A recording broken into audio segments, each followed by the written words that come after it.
Pengamat intelijen endus, akal-akalan, Paiman Raharjo soal kios pasar pramuka.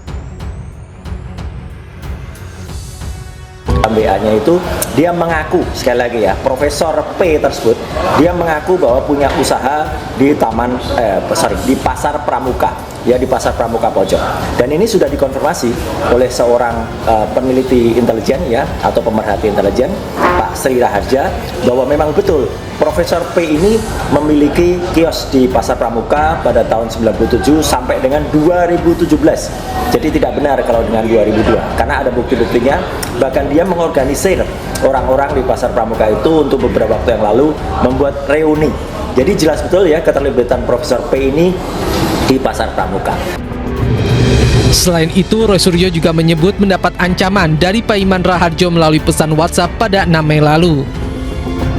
Itu mengirimkan WA yang bernada intimidatif, ya. Meskipun awalnya itu dengan kata-kata salam sahabat, tetapi pada pokoknya dia kemudian memaksa saya, mendesak saya untuk minta maaf dan menghentikan upaya pembongkaran ijazah palsu dari Jokowi. Saya waktu itu mengabaikannya karena saya anggap ini tidak sopan, ya, gitu. Karena dia kemudian bahkan menunjukkan kalimat, ya, dia menuliskan kalimat bahwa supaya keluarga saya aman. Saya Profesor Dr. Haji Paiman Raharjo MMMSI ingin mengklarifikasi berita yang beredar bahwa Paiman Raharjo Wamendes terlibat di dalam pembuatan ijazah palsu Pak Jokowi. Perlu saya sampaikan bahwa sesuai penjelasan dari UGM, Fakultas Kehutanan, bahwa Pak Jokowi sah, yaitu lulusan dari UGM. Terkait tuduhan ijazah palsu yang dibuat di Pramuka Pojok Matraman, itu saya pastikan itu tidak benar. Saya memang pernah, yaitu usaha percetakan dan fotokopi dalam rangka saya agar bisa tetap sekolah. Itu tahun 1997 sampai 2002. Setelah itu saya tidak lagi punya usaha di Pramuka Pojok Matraman, karena saya saat itu sudah menjadi Kaprodi Administrasi Negara di Fakultas Ilmu Sosial Ilmu Politik Universitas Profesor Dr. Mustowo Berkama. Bisa dicek tahun itu, 2002-2003, itu saya sudah menjadi Kaprodi. Jadi tidak benar jika ijazah Pak Jokowi itu palsu dan dibuat di Pramuka Pojok. Kemarin menyebutkan keterlibatan Anggit, keterlibatan David, keterlibatan Widodo, dan sekarang menyebut keterlibatan Paiman Raharjo. Saya pastikan bahwa itu fitnah yang sangat jahat dan keji. Saya kira segera bertobat dan mengakhiri, jangan sampai banyak orang lagi yang difitnah sehingga semakin banyak dosa yang dibuat. Saya kira itu klarifikasi dari saya. Ya. Tapi ternyata jam 8:37 pagi, ya, dia minta maaf ke saya. wah, ini baru mengerikan. Jadi minta maaf ke saya. Yang terhormat Mas Roy Suryo yang saya cintai. Cinta, ya? Jangan-jangan saya dikira LGBT nanti. Jangan deh, gitu ya. Tering salam dan doa, semoga Mas selalu sehat dan selalu dalam limpahan keberkahan Allah Subhanahu wa taala. Nah, ini pertama kali dibaca baru di Sentana, ya. Oke. Yang lain belum ada. Yang lain saya bocorin kalau saya dapat WA, tapi belum ada. Mohon izin dan maaf, Mas, terkait WA saya pada bulan Mei 2022 ke Mas Roy Suryo, tidak punya maksud apa-apa, hanya saran dari seorang sahabat. Sahabat, ya? Tidak punya niat intimidasi atau hal apapun, kecuali niatan baik dan saran saya dari seorang sahabat. Saya itu orang kecil dan rakyat biasa yang tidak memiliki kapasitas untuk mengintimidasi seorang orang lain. Bla bla bla bla. Ya, jadi artinya apa? Wakil Menteri mengaku orang biasa. Nah, gitu. Hanya ibaratnya omongan pepesan kosong, ya. Orang menuduh ijazah Jokowi palsu, tetapi nggak bisa menunjukkan asli. Ini loh Pak Jokowi, ijazah Bapak palsu.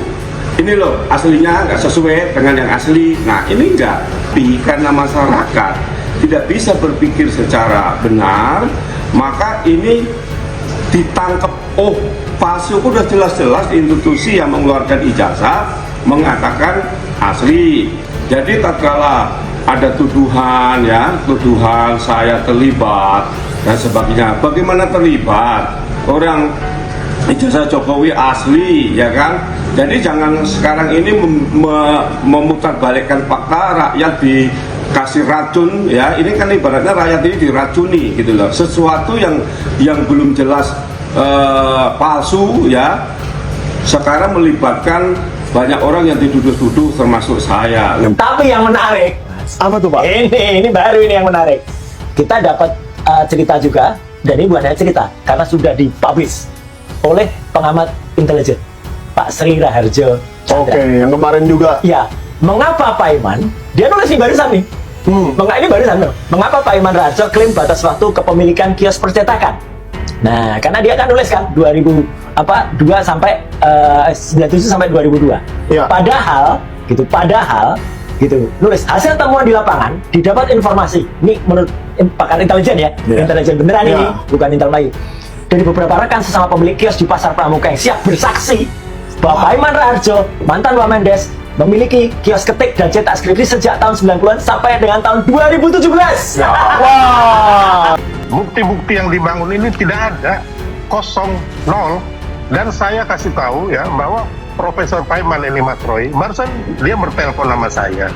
Jadi intinya nanti dia ngomong atau bagaimana. Bang Silver kenal dengan Pak Paiman? Teman baik saya itu. Dia waktu kemarin jadi rektor di Universitas Mustopo. Waktu ada kasus, saya pengacaranya di situ. Saya yang membantu beliau. Dan saya kenal dia 2013. Ya, ini orang yang sangat baik, orang yang sangat sopan dan beretika. Bahkan kadang-kadang kalau ngobrol sama saya itu menangis. Makanya nggak salah, sebagai sahabat itu dia menelpon atau WA Mas Roy. Tidak ada maksud apapun. Karena orang ini orang-orang Jawani banget, Mas Roy. Ya, Jawani banget, orang baik banget. Oke, bagaimana cerita perkembangan terbaru yang Anda telusuri soal ijazahnya Pak, bukan soal ijazah Pak Jokowi dan kaitannya dengan Pak Paiman Raharjo ini? Terima kasih Mas Erdo. Ya. Jadi begini Mas, sebenarnya semuanya berawal dari ketidakterbukaan Pak Ya. Paiman ya. Ya, Kemudian juga adanya WA kepada Mas Roy ya. Mas Roy ya, sampai 2 Kemudian kali saya- ya. Ya, kemudian muncul pernyataan dari Berto ya, Berto Victor Suryadi. Suryadi ya, Victor Suryadi. Ya, tentang pasar Pramuka Pojok. Jadi disebut namanya itu pasar Pramuka Pojok. Pasar Untuk Pramuka Pojok membedakan- ya. Ya, karena Iya, ada pasar burung, ada. membedakan. Ya, ya. Nah, ini karena ada pasar burung, ya pasar Pramuka. Ini pasar Pramuka Pojok. Hmm. Nah, memang saya sejak lama saya tahu pasar Pramuka Pojok itu ya tempat mereka yang menginginkan kebutuhan dokumen ya, dokumen Ya. penting tapi palsu. Dan itu kualitasnya bisa 99% loh. Oh, Bahkan iya. visa Amerika aja bisa mereka palsu. Oh, visa Amerika dan itu lolos kalau dipakai ke Amerika. Lolos. Oke. Gila kan? Lolos. Hmm. Nah, kan jadi mana? Jadi di situ tidak ada yang tidak terlibat dalam persoalan kayak gitu. Memang covernya adalah pengetikan, pencetakan skripsi. Semua sama.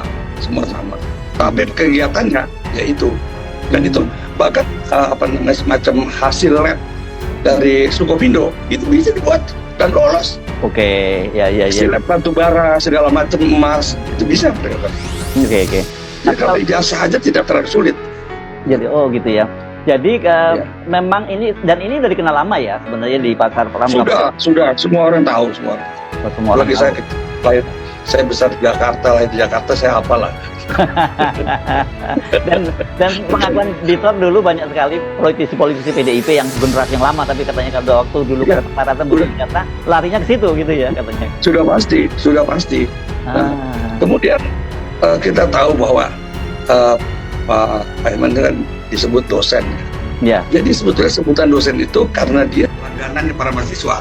Jadi dosennya Kemudian itu saya kan- dosennya bukan kaitannya karena beliau jadi dosen di Universitas Mustopo bukan ya, tapi karena awal dia sudah dipanggil dosen di situ, Mas. Oh. Karena dia tukang bikin skripsinya mahasiswa, Oh. gitu. Langganan mahasiswa, Oh. entah itu plagiat apa ya, semua diselesaikan di situ, gitu loh.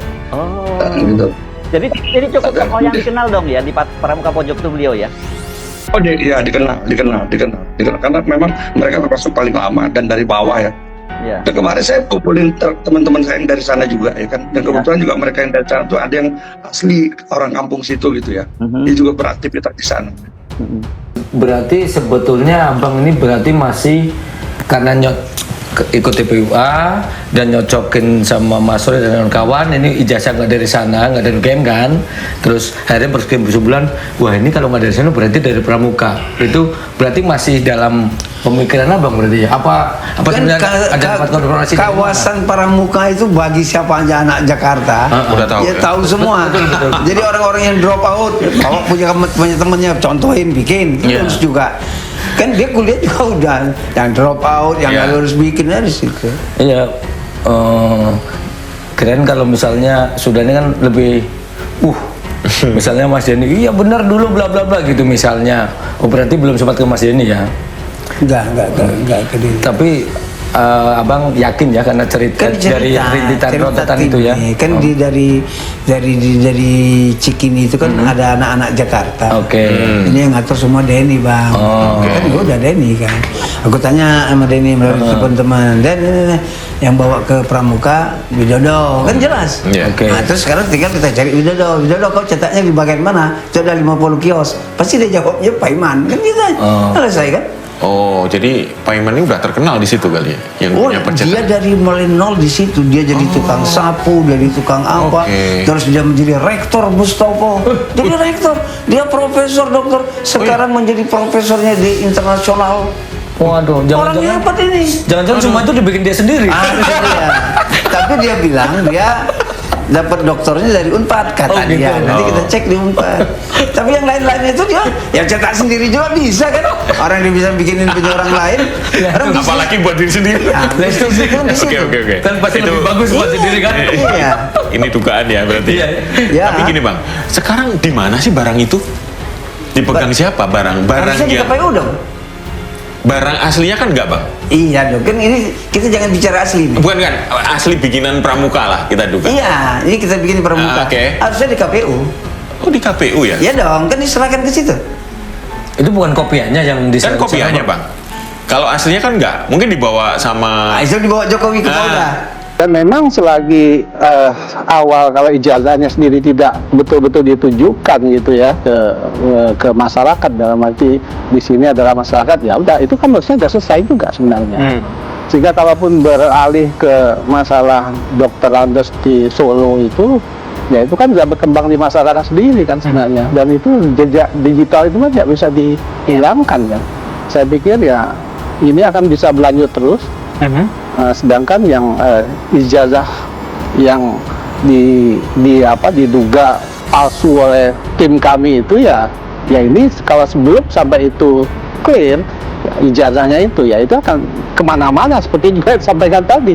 Tidak ada satupun undang-undang di Republik Indonesia yang mengharuskan Pak Jokowi atau siapapun di Republik ini untuk mengungkap data-data pribadinya. Itu harus fix dulu. Kita bernegara berdasarkan hukum, kita warga negara yang baik, kita patuhi hukum. Baik bang. Intinya itu. Sudah clear berarti ya, kalau menurut Pak Jokowi tidak perlu ada pembuktian kepada masyarakat luas. Kan yang bikin masalah kan mereka-mereka yang memburu ini dari berapa tahun lalu. Harusnya Anda menuduh orang mempunyai ijazah palsu, Anda udah pegang dulu. Ijazah palsunya mana atau ijazah aslinya. Kalau nggak, Anda sendiri akan dijerat pidana. Seperti yang diketahui kan dalam media kan juga beredar bahwa Pak Jokowi mempunyai gelar Dr. Andes kan itu yang bikin kan bukan yang bikin, maksud saya itu kan dalam suasana ada di pabrik Seritek ya, dan di situ kan tulisannya kan jelas gitu, Dr. Andes ya. Maka dari itu kan masyarakat bingung ini ketika Pak Jokowi ini menggunakan gelar insinyur, kemudian di foto itu ada gelar Dr. Andes, padahal di situ tidak pernah ada klarifikasi dari Pak Jokowi ataupun dari pihak Seritek gitu. Nah ini kan menjadi kebingungan. Maka dari itu kan berpijak dari hal itu, kami kan menanyakan melalui gugatan pada KPU.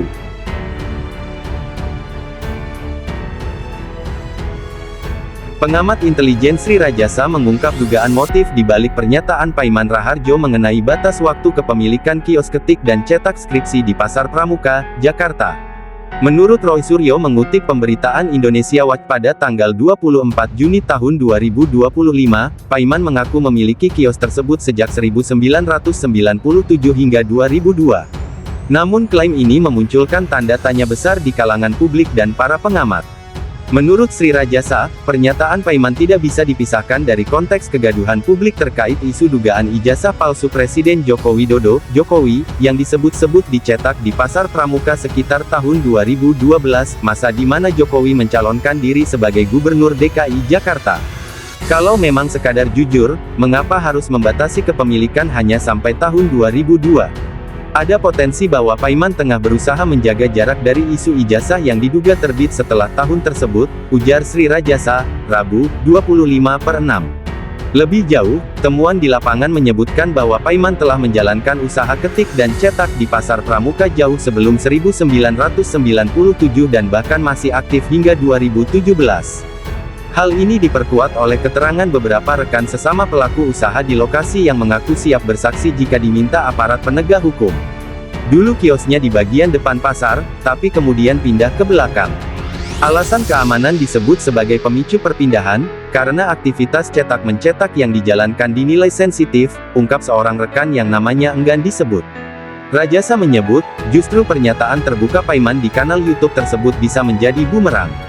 Ia mengibaratkannya sebagai gol bunuh diri, seorang bek tengah dalam pertandingan sepak bola, yang justru merugikan timnya sendiri.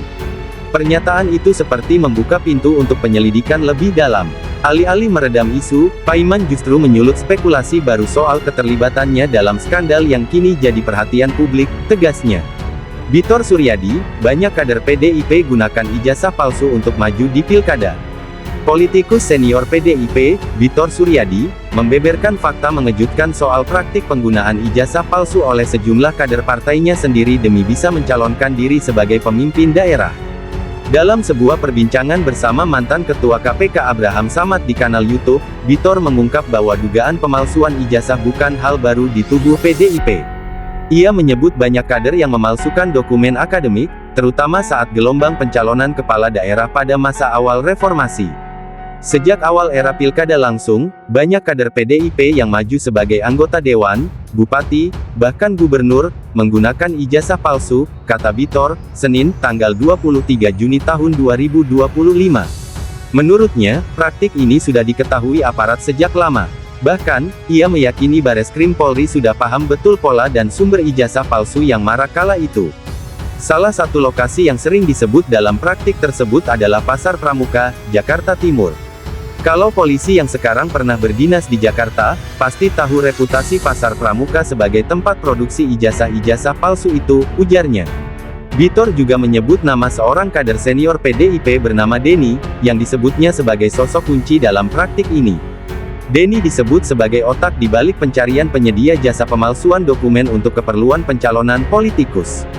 Rata-rata kader di awal reformasi itu enggak punya ijazah formal, banyak yang mantan preman. Nah, mereka dibantu Denny untuk dapat ijazah dari sumber-sumber tak resmi, ungkap Bitor. Lebih jauh, Bitor mengaitkan praktik ini dengan dugaan pemalsuan ijazah Presiden Joko Widodo. Ia mengatakan, kebiasaannya melihat kader-kader partai memalsukan ijazah membuatnya berpikir bisa jadi hal serupa terjadi pada Jokowi. Ia bahkan menuding, ada pihak internal yang terlibat dalam pembuatan dokumen akademik palsu Jokowi, termasuk kemungkinan mulai dari tingkat SD, SMP, hingga kuliah. Sosok Denny, menurut Bitor, punya peran besar dalam hal ini karena pernah menjabat sebagai sekretaris tim pemenangan Jokowi saat Pilgub DKI. Kalau informasi dari Bambang Tri benar bahwa Jokowi tak punya ijazah sama sekali, bisa jadi Denny yang bantu semuanya disiapkan, imbuhnya. Bitor menegaskan bahwa penelusuran ini bukan sekadar spekulasi, tetapi berdasarkan rangkaian pengamatan dan penelusuran yang ia lakukan sejak lama, termasuk menelusuri jejak administrasi Jokowi dari Solo ke Jakarta.